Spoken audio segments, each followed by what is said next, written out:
Every season, there is at least one NFL team that comes out of nowhere and does something no sane, rational person could have possibly predicted.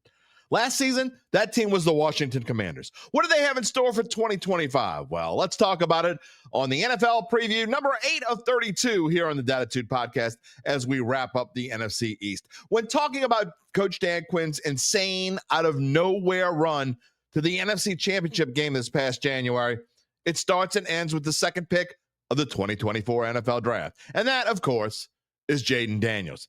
Still think you made the right pick, Bears?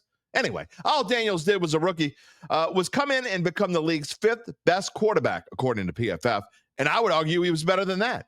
He passed for 3,568 yards and 25 touchdowns against just 9 interceptions, while also rushing for just shy of 900 yards, which shattered the former NFL record. Can he do it again? I know this will be an unpopular opinion. I'm used to that. But as much as I love Jayden Daniels and thought he would take the league by storm, it's going to be much tougher to do this year. Why?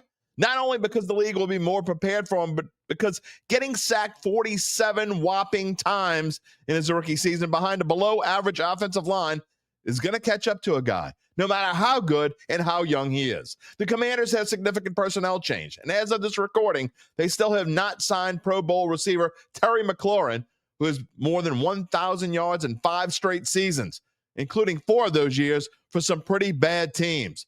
Sure, they brought in Deebo Samuel, but he's yet to get through a season without missing multiple games due to injury, and it likely won't happen again as he turns 30 in January of 2026. At running back, they have 2 average backs, the leader being Brian Robinson, who has yet to rush for more than 800 yards in a season.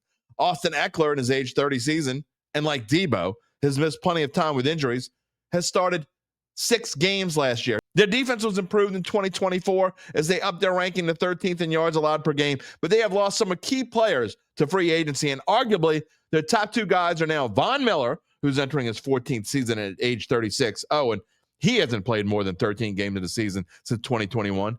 And Bobby Wagner, who also is entering his 14th season, although he's still pretty damn good.